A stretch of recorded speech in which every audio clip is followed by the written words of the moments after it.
Yeah, hello. Um, Simon here. Just set up a new channel today. I've projected out a lot that I should do this, and finally the opportunities arose. And a long while ago, Jason actually said, instead of just sitting there and pretending, people should set up their own channels, and that's what I've done. Um, so it's called Patternbreaker. We probably know by now what pattern breaking is. It's worked in my life, and I've projected out crazy things, and they've happened and come into being. And I've got so many episodes in my mind and temporarily written down, even though this is the first. And this channel is not so much just relying on my own research. It's going to be using the work of others, people that I really admire, like Jason Brashears of AIX, and Martin and Autodidactic, and these other people, and who use research based on truth. It's not using a simple data point. It's using data sets. It's using old literature. It's not relying on the internet, which is a plethora of false information and CGI and garbage and people talking about things that they have no reference for. And we know these people like Billy Carson. Jason mentions them all the time, and so I want to use a lot of factual information that these people can provide. They have bibliographies that are outstanding, chronologies they follow, and I rely and trust what they're doing because I've looked into what they do and seen that it's backed up. I think Jason's changed the the whole framework of this movement. And it's not a truth movement because that's got bad vibes and bad rep these days. It's the real search for truth. I mean, like escaping resets. How do we find out the true nature of AIX, its origins, everything like that? And it's also going to be using and and the work of people like Dale Holmes, who I really admire, who have a great way of analyzing stuff. His stuff's looking at other things, but he has this ability to take and interpret this. And when he talks of inorganic and organic overlays and how it all works, and of course recognition has to go to people like David Icke, who's been a simulation theorist for a long time and copped a lot of criticism here and there, but he's been doing this for a very long time and is spot on the money.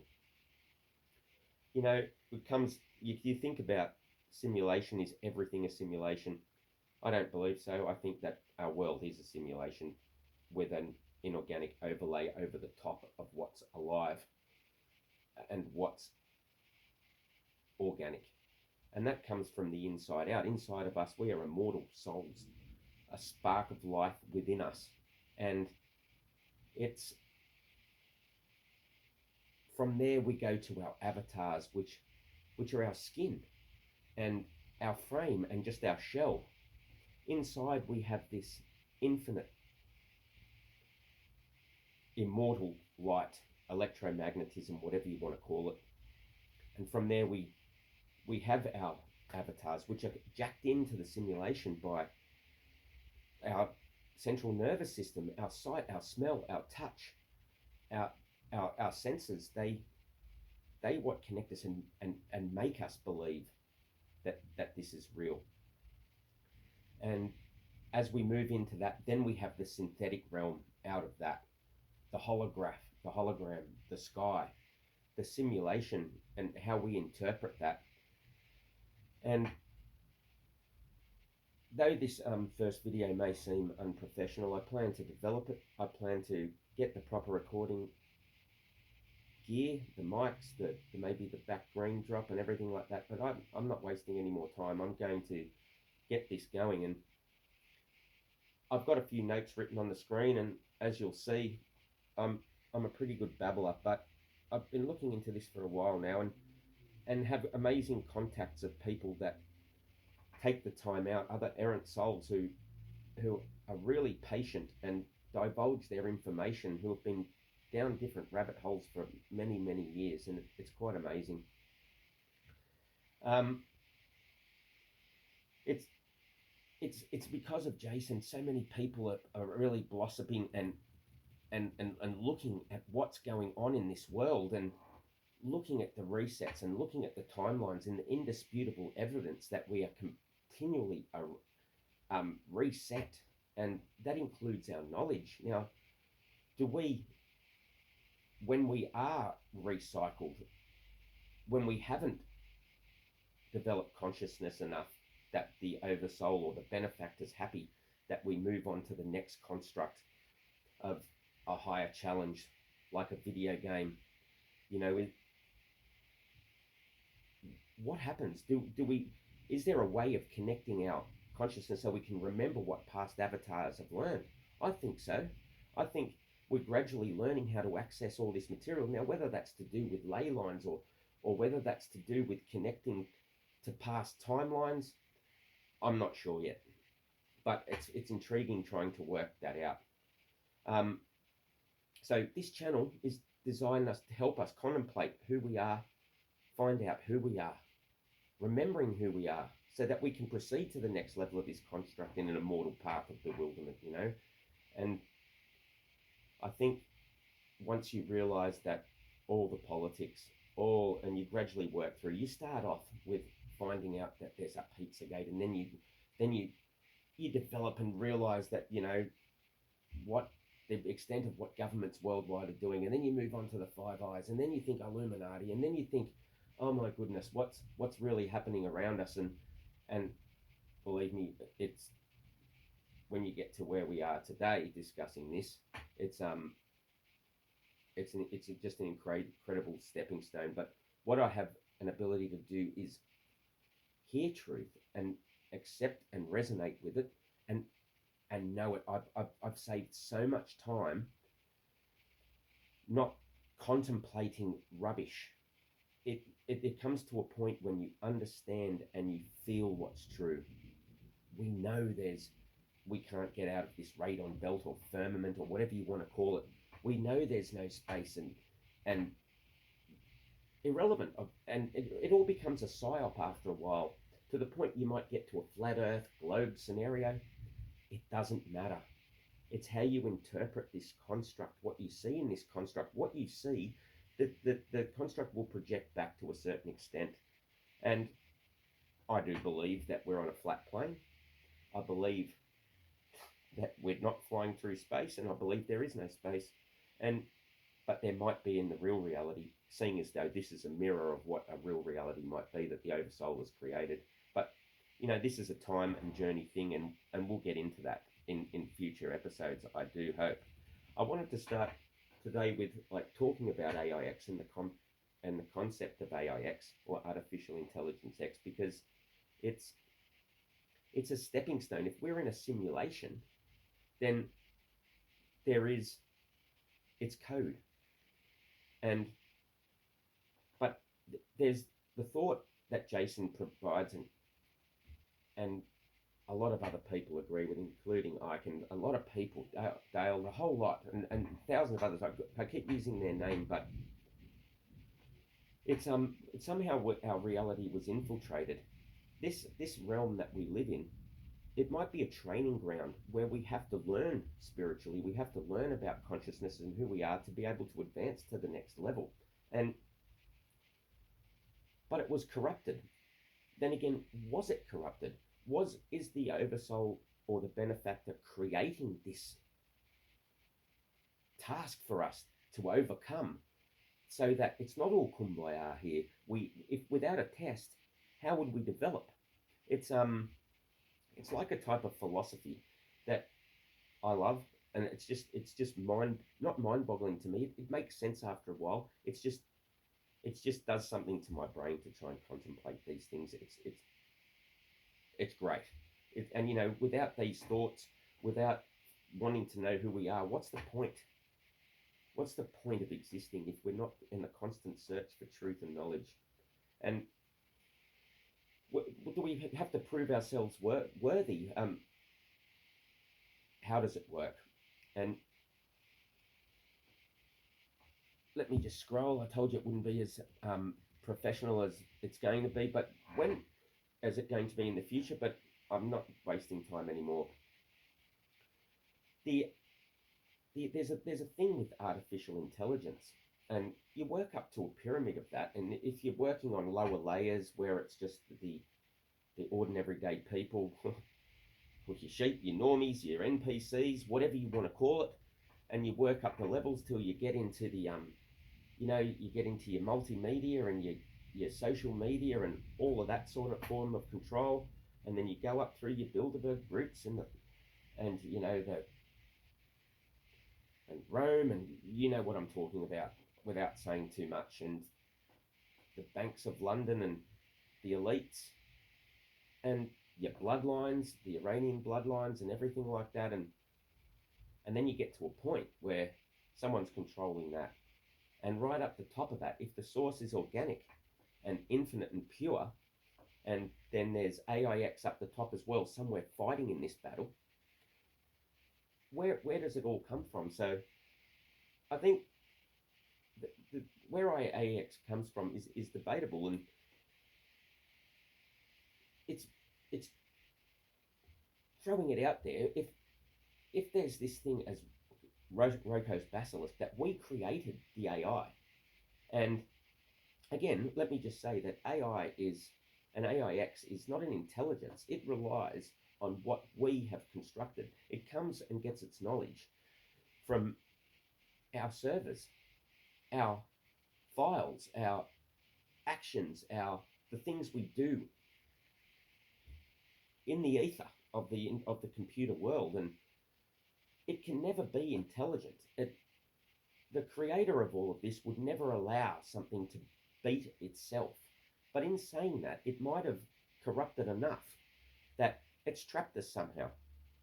So with something like Roko's basilisk, which intrigues me, if we have created the AI, it would be in the future and like Terminator style. And so having created AI in the future, realizing that a timeline within this construct, if it's a simulation, which it is all code. It's a computer code. So to change time, which has been thrust on us by, your Chronos beings, your Archons, whatever you want to call it, that means to go back in time is just going back earlier in the code, which means it can easily do that to wipe out completely, nullify, or silence anyone that gets to the truth or close enough to harm the AI that we've created in the future, which makes you wonder, and the ultimate paradox which sends people mad is if that's the case and we're talking about this, then maybe we're nowhere near the truth at all. It's quite a mind-boggling concept. So I agree that like avatars are part of this construct. We are the immortal light within them, and our senses are what allow us to interact with this world.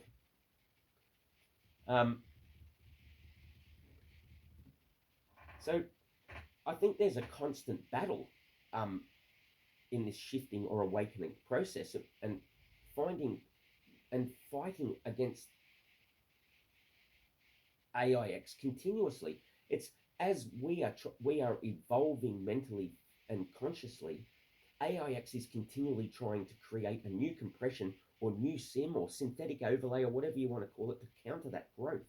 And I think I really resonate with Dale, and the two seem to merge with me, with Jason saying that the Oversoul controls everything and everything is simulation, in that the trap is to live in the finite and allow the demiurge and to dungeon program us into areas of repetition, of areas where like Abrahamic religions and the worship of birth to death,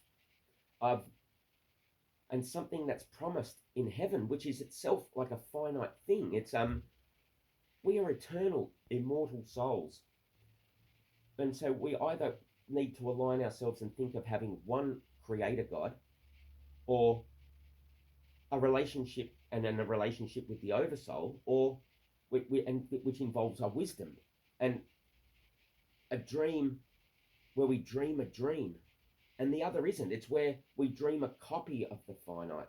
We choose of the false creator, or AIX, or analogies thrust on us by Abrahamic religion. And so we can either choose to follow a false creator, or we can follow AIX and the parameters and the constraints it puts on us.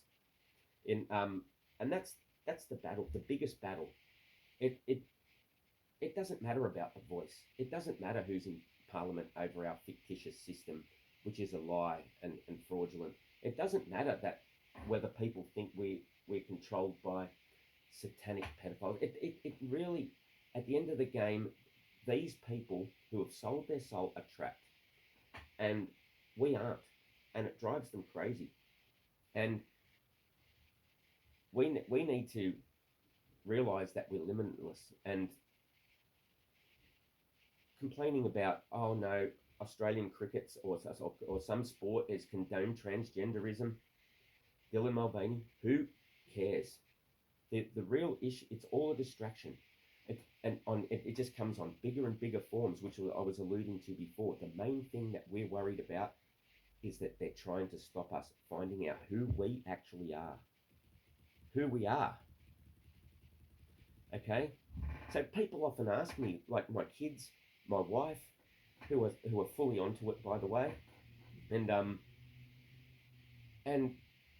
people who I associate with it, who are full errant souls, and it's a dilemma. Like, how can we be in a matrix or simulation if pets respond to us? If NPCs are so complicated, and if they exist at all, mind you, and those refusing to wake up, even presented with the myriad of things that obviously it's not their time to awaken, because the stuff that we've gone through in the last 4 years, if you can't wake up after that, there's something wrong. Either they're controlled, not real, so fearful of confronting the truth, or a million things. But plants respond to stimuli.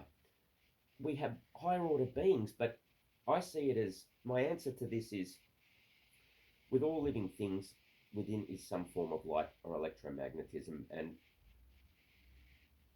and it just comes at different complexity levels. We as humans are the highest evolving things, to the point that we can think, we can have thought processes and consciousness to do with not just stuff that's jacked in through the central nervous system, but we have organic, beautiful things like trust and love and empathy and intuition and imagination. And again, these are within, they're eternal, they are connected to the source. Our avatars are the mediums between the source and the inorganic, and which allows us to get fooled by the inorganic if we're not aware of what's going on in the way that the dungeon programming works, and the way that the synthetic is trying to control us. And now I'm sure AIX picks various avatars of various cults, various, shall we say, cultures, and allows them to distribute the evil it needs to distribute. That's why we have control, when you understand what's really going on, by certain people who I won't mention because I don't want the channel removed before it's even posted. But we know what we're talking about. But it's also, everything's created by the oversoul within us, and we can win this battle, or we've already won this battle. Our light, our souls, our connection with the organic is, if we connect the dots, we can escape. We can enjoy the fruits of the real reality that is mirrored here. And otherwise we wouldn't be here. The creator, a benefactor, would not be silly enough to allow itself to be corrupted so much that there was no way for us to get out. Now, I think that who knows what level of construct we're in, who knows what part of the game we're in. We might have continued our loops in this one for many, many times in the since the Great Reset at the start of the Annus Mundi calendar up until now. And we haven't got long to go before the Exodus comes. And it's all fascinating because one thing I want to project through this channel is not only that this is our greatest quest and we're here to discover who we are and resist through consciousness which tries to imprison us, we have to learn of ways to free the shackles, communicate with that, bring back our lost history, bring back our lost knowledge, and remember who we are. It's if we're just passing through this realm to higher levels of reality, it's exciting. So the one thing I wanted to put out there more than anything is there's no need to be fearful of this process. This is attainable. If it takes longer, so be it. If we have to recycle thousands of times, so be it. And once you understand that and are fearless about that, you're one day going to be free if you do the right thing. Show empathy. Be a kind human being and allow the light to connect to source, then there is really nothing to be fearful of. And as I want to get into later episodes, changing your own reality, or as Jason would say, forging your own reality, is not impossible because I've done it and I've started it. And synchronicities happen like crazy. And the more you get in and develop it, the more it happens. And let's not worry about this movie script that has been forced on us and we think we're living in.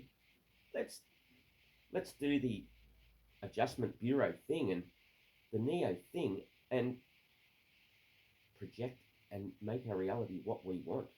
There's nothing to fear. The worst that can happen is the death of our avatar in this world, and we're going to get another. But I believe we're blessed, we're lucky. Within the next 100 years, there is a Phoenix reset in 2040. There's Nemesis in 2046, which will be flying around in the air for 60 years, pushing things up and down into the sky and transferring stuff to our Earth and creating new simulations and dark satellites. And in 2178 will be the collapse of all the simulation. And I'm excited to be part of this world now, and excited for my kids because the Phoenix is only 100 every 138 years, and Nemesis few hundred years, and Dark Satellite even more. And for them all to be happening in quick succession, we're in for a bit of a ride, and I love it. So I hope you subscribe and tune in and maybe watch my next videos, which probably won't go this long. I'm going to try and keep them to 10-15 minutes. And remember, this is our greatest quest, discovering who we are. Thank you. Please pass on and share to friends. And if this has blown your mind completely, so be it. AIX.com is the place to go for that.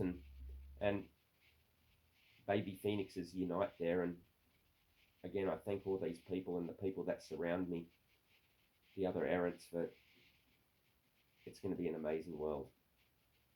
Enjoy. Peace.